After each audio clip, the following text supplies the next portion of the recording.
Hello, કેમ છો મિત્રો? અત્યારે વાગ્યા છે સવારના 10 અને આજે છે શ્રાવણીયો સોમવાર અને અમે બનાવી રહ્યા છીએ બટેકાની સળીના પેકેટ. તમારામાંથી કોણ કોણ શ્રાવણ મહિનાના સોમવાર રહી છે એની અમને કોમેન્ટ પણ કરજો.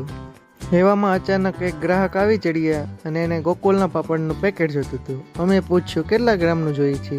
એણે કહ્યું 200 ગ્રામનું અને પછી અમે એને 200 ગ્રામનું ગોકુલનું પાપડનું પેકેટ આપી દીધું. ગ્રાહકને પાપડનું પેકેટ આપીને અમે પાછા સળી વેફરના પેકેટ બનાવવા માંડ્યા. અમારે ત્યાં લિજ્જતના પાપડ પણ બહુ પ્રખ્યાત છે, એ પણ અમારે ત્યાં રાખીએ છીએ. તેવામાં જ અમે સળીના પેકેટ બનાવતા હતા ત્યાં એક બેન આવીએ અને એને જોતું હતું 500 ગ્રામ ગાયનું ઘી. ત્યારે શ્રાવણ મહિનો હોવાથી લોકો ગાયનું ઘી દીવામાં ને એમાં વધારે વાપરતા હોય છે, જેથી અહીંયા ગાયનું ઘીનું વધારે ચલણ હોય છે. પ્લાસ્ટિક બેગમાં ભરીને ગાયનું 500 ગ્રામ શુદ્ધ ઘી ગ્રાહકને અંબાવી દીધું. ફરી પાછા સળી વેફરના પેકેટ બનાવવા લાગ્યા. મિત્રો, અમારે ત્યાં આને કાતરી પણ કહે છે. તમારે ત્યાં શું કહે છે કોમેન્ટ એમાં કરજો જરૂરથી.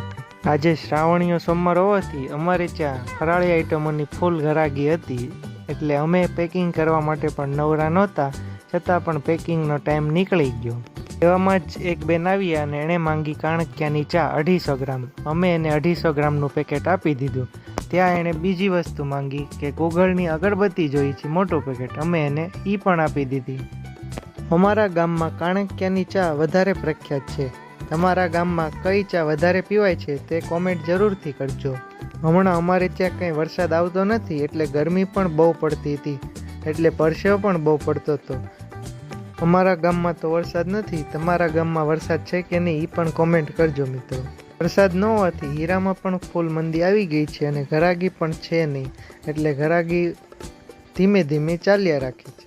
અમે પેકેટ કરતા હતા એટલામાં જ એક ગ્રાહક આવ્યું કે જેને જોતું હતું લાંબુ લિસ્ટ, એટલે અમે પાછું બધું પેકિંગ કરવા માટે મૂકી અને લિસ્ટની તૈયારી કરવા માંડ્યા. એ બેન જેમ જેમ બોલતા ગયા એ પ્રમાણે અમે માલ બધો કાઢતા ગયા અને પેકિંગને લખતા ગયા.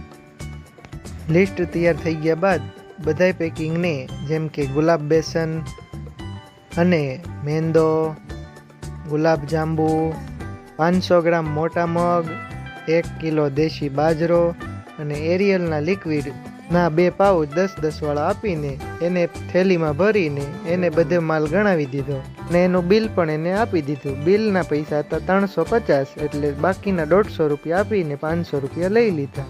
હવે બપોરનો થઈ ગયો તો 1, એટલે અમે દુકાન બંધ કરવાની તૈયારી કરવા લાગ્યા. હવે તમને અમારો વિડીયો કેવો લાગ્યો મિત્રો એ કોમેન્ટ કરજો, અને જો અમારી ચેનલને સબસ્ક્રાઈબ ન કરી હોય તો ચેનલને સબસ્ક્રાઈબ જરૂરથી કરજો. ફરી મળીશું નવા વ્લોગમાં. ત્યાં સુધી બધાને જય શ્રી કૃષ્ણ, સીતારામ.